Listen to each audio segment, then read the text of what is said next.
repitiendo más adelante el proceso con sus descendientes, hasta lograr por fin reproducir al superhombre profetizado por las teorías del ocultismo.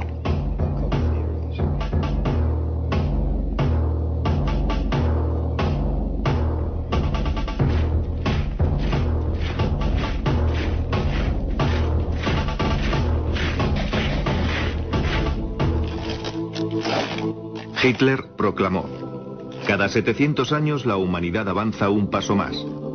Su principal objetivo es el advenimiento de los hijos de Dios.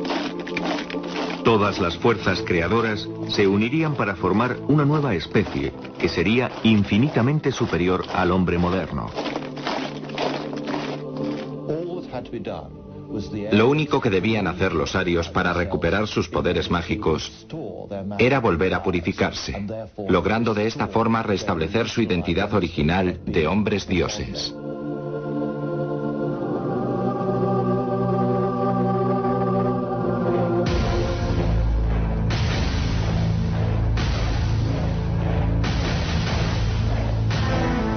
Los proveedores de crías fueron las SS. Himmler solo reclutaba a los más fuertes, a los mejor dotados y a los jóvenes que consideraba más apuestos. Altos, rubios y de ojos azules. Estos futuros guerreros debían estar bien educados y pertenecer a familias de pura raza aria. Los miembros de las SS eran por lo general guerreros bastante altos y bien dotados. Himmler había decretado que los aspirantes a las SS debían tener una altura de 1,80 m. Además de poseer la altura requerida, debían ser de pura raza. Estos oficiales tenían que demostrar que desde 1750 no había existido mezcla alguna que dañara la pureza de su ascendencia germánica.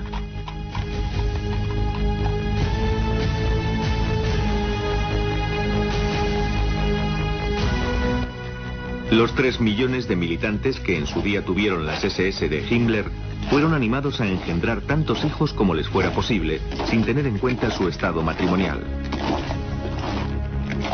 Himmler hizo saber a las SS que tenían un sagrado deber hacia su país y su Führer, el de engendrar niños arios saludables. Una de las ideas de Himmler tenía que ver con la poligamia. En efecto, la única forma posible para crear con rapidez esa raza superior era el establecimiento de esa práctica, de manera que los hombres de las SS pudieran tener más de una esposa.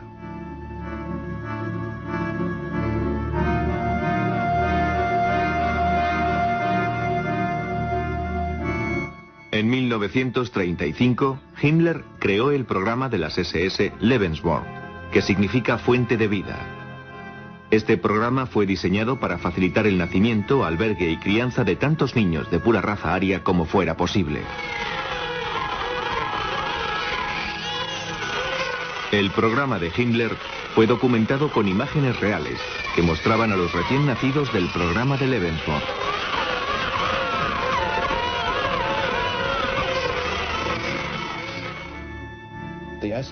De hecho, el programa Lebensborn facilitaba a las jóvenes los servicios de los sementales de las SS.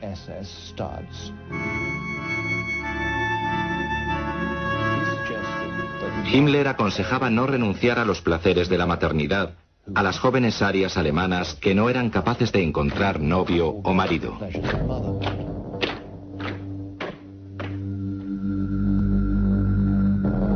De acuerdo con la política del Lebensborn, un hijo ilegítimo no constituía una deshonra, siempre y cuando la madre cumpliera los requisitos genéticos. Se creía que la única función de las mujeres consistía en engendrar niños, cuyos descendientes, según el partido nazi, se convertirían en dioses. Se calcula que 11.000 niños Lebensborn nacieron entre 1935 y 1945. La mayoría de estos niños nunca conocieron a sus padres.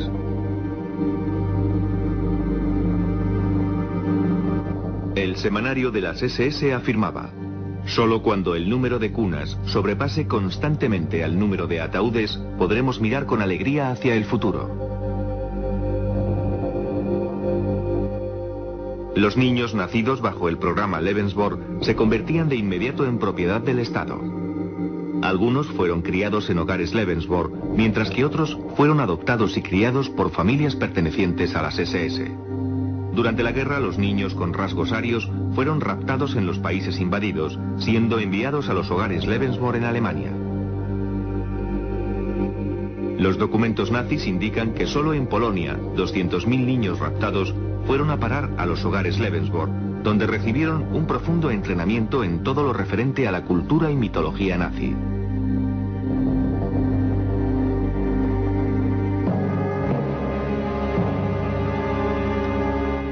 Mucho antes de la llegada de Hitler al poder, esas ideas fueron creciendo en un escenario ya de por sí racista. A principios del siglo XX existían muchas organizaciones en Alemania y Austria que combinaban la ideología racista con la práctica del ocultismo. Pero solo fue al finalizar la Primera Guerra Mundial cuando estas ideas se hicieron populares.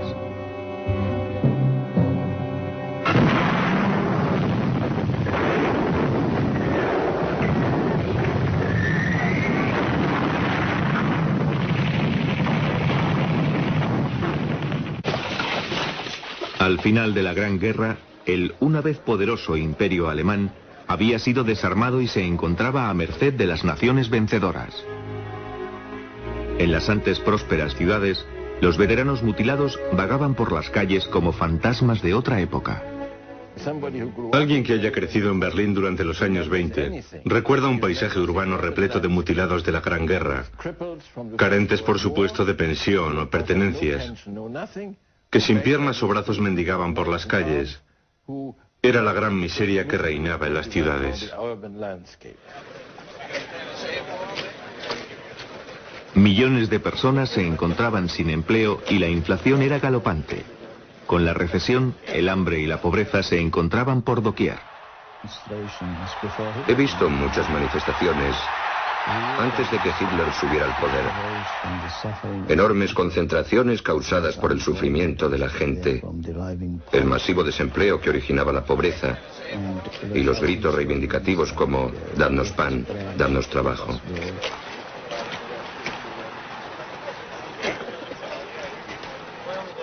La gente buscaba un chivo expiatorio. El miedo y la desconfianza hacia los extranjeros iban en aumento. Ambos extremos del espectro político competían por conseguir la lealtad del pueblo alemán. Después de servir con honores en la Primera Guerra Mundial, Hitler fue destinado a Múnich. Allí su trabajo en el ejército consistía en infiltrarse en las organizaciones de izquierdas. Una misión cambió el curso de su vida. Se infiltró en la organización de un influyente club político llamado Partido Obrero Alemán. Pero lejos de ser la organización comunista que su nombre daba a entender, el partido resultó pertenecer a la extrema derecha. Hitler, atraído por lo que allí se decía, se unió a ellos y al final se convirtió en líder de la organización. En uno de los primeros mítines donde Hitler habló, se encontraba un desilusionado veterano de guerra llamado Rudolf Hess. Cuando regresaba de uno de aquellos mítines, recobrado ya su ánimo, Rudolf Hess vio que Alemania podía volver a su antiguo esplendor y que él era la persona destinada a conseguirlo. Hess estaba convencido de que el ardiente orador que había tomado la palabra no era otro que el tan esperado Mesías profetizado en los círculos de ocultismo alemanes. Junto al filósofo racista Alfred Rosenberg, Hess fue seguidor de uno de los grupos más importantes, la Sociedad Full, que buscaba de forma activa un Mesías germánico y que estaba dedicada al resurgimiento de la llamada Suprema Raza Aria. Sus miembros practicaban la astrología. Algunos rendían culto a un espíritu maligno al que llamaban científico, en la creencia que esto les ayudaría a alcanzar su meta. Su emblema era una daga colocada sobre una cruz gamada curva.